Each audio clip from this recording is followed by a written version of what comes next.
Hello and welcome to the Lost Art Podcast. I'm Gar and I'm here with Helmet. How you doing?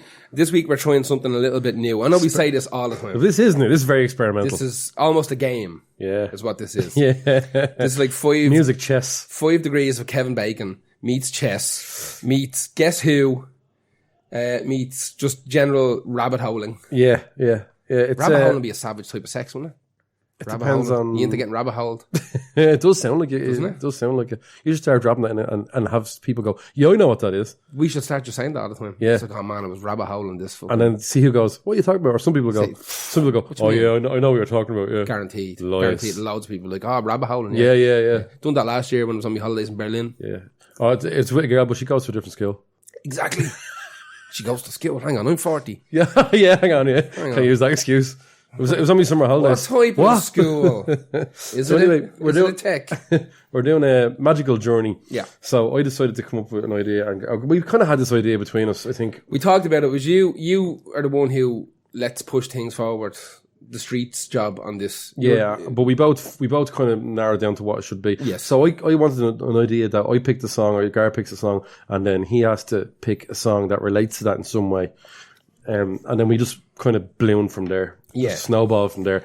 And But it went down. It took a weird evolution, I think, halfway through, where we tried to stump each other a little bit. I wasn't going to try that until you started it. Yeah, I straight up, absolutely, 100% agree. I'm the one who started the stumping. The stumping. Because when I start looking at like where it was recorded, who was involved, was there anybody weird involved in the recording, all this kind of malarkey. Yeah. And realistically, using the tools like Wikipedia and little documentaries and just general articles online, you could link any song ever made back to like the Easter Bunny. Like you pick anything on earth. Anything on earth. Not as easy as movies, but this way. Well, maybe not. Maybe easier. I don't know.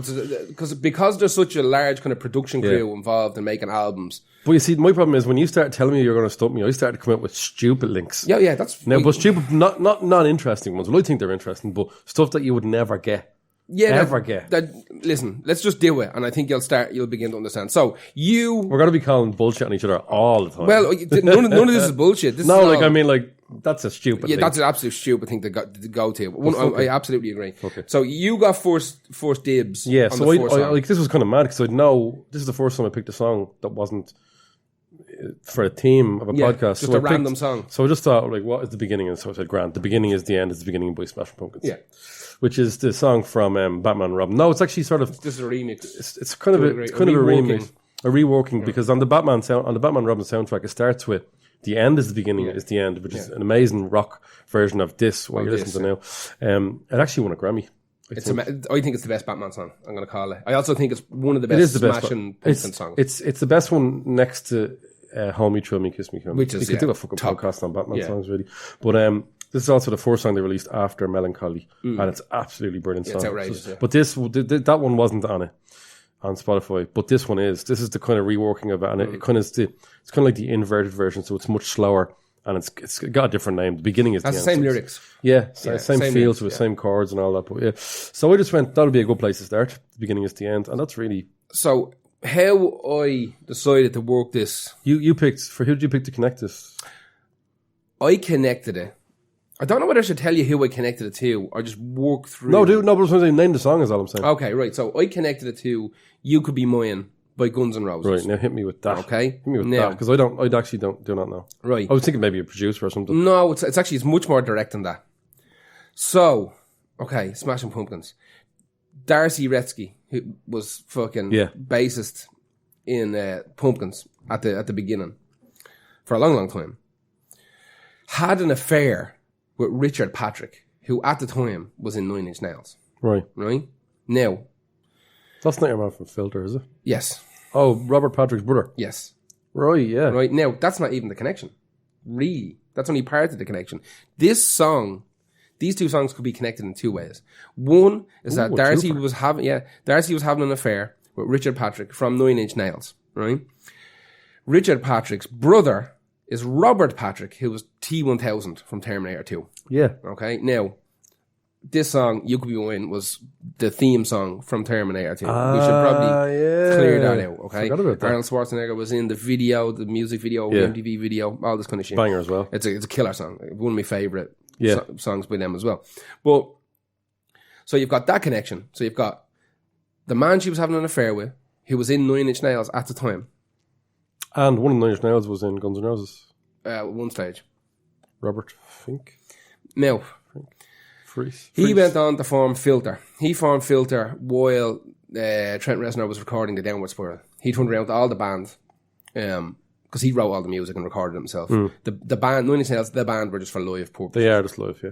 So off he went and formed Filter, done particularly well out of it. Now, just as he was doing this, apparently, the theme song for Terminator 2 was supposed to be Head Like a Hole. Wow. Right? Because there was a bit where the T-1000 has a head like a hole. Like a hole. When he gets shot with the grenade launcher in the head. Apparently it was Robert Patrick, the T-1000, he was pushing for this. And he was after getting all the meetings down, and it looked like it was going to happen. Yeah, him and his brother are real tight. Yeah. He's a mad fan of his music and stuff. So, apparently while all this was happening, it was looking like Nine Inch Nails were going to be providing the fucking thing. Now, a couple of years later, Filter put out the EP Short Bus that had the song Hey Man Nice Shot, which is it's nearly a lift of Head Like a Hole. There's elements that are very close to it. But apparently, Geffen stepped in with millions and said, listen, it has to be this Guns N' Roses song for Terminator 2. Like, we'll make the band available for videos. You know, Guns N' Roses are a bit easier to deal with than fucking Trent Reznor at the moment. This is when, So Geffen stepped in, threw millions at it that they used for fucking marketing and malarkey. Because you have to remember, the original Terminator, while it was a big film after Terminator 2, was more of a kind of schlocky fucking sci-fi B-movie at the start. Like, you know what I mean? Yeah, it wasn't huge at the start. It wasn't really. At all. So, you've got two connections. You've got the connection that she was having an affair with one of the guys from Nine Inch Nails. Nine Inch Nails were supposed to put a song onto the fucking, onto the soundtrack, which was replaced by Guns N' Roses, You Could Be Mine. And the other one is that the fella she was having the affair with, her brother was T-1000. Crazy. So there is how I got to You Could Be Mine. Yeah. From Smashing Pumpkins. Now, that is by far and away the best one I have. Really? The rest of them go wild, lad. See, I started to go, I kind of started off, I think both of us started off kind of a bit, but more of the fact that we chatted about what songs we were adding, I was like, he's going to try and fuck me on this. And I'm not going to try and fuck him on it, but I'll definitely add some spicy ones, yeah. Okay, so how did you get from Guns N' Roses to who? The Everly Brothers. The Everly Brothers. Little Hollywood Girl. Now, a lot of people will know this already, because this is an easy one. This song, actually, I listened to it today. It's mad weird. It's like giving out about producers and the record labels. It's about like the exploitation of young people come to Hollywood. But the reason I picked this song really is because it's about a little Hollywood girl. And it's about Don Everly, one of the Everly Brothers, obviously, his daughter, who was very briefly married to Axl Rose. For real? Yeah. So they had a really horrible, toxic relationship like early on. And he showed up at Axl Rose showed up at like her house at like 4 a.m. He proposed to her by threatening to kill himself in her car there and then if she didn't agree to marry him that day. Jesus. So they did get married that day, and it was annulled soon after that because he was an abusive husband. Yeah. I didn't know a lot about this until I started looking into it, and I didn't. It's kind of very disappointing. Now, a lot of people will go, how did you not know he was an arsehole? I'm like, he was an arsehole, but didn't know he was mop boxing. That's not. He's not. He was physically abusing her. Yeah.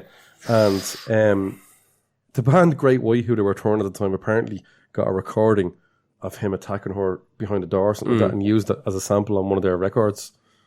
On the album Psycho City.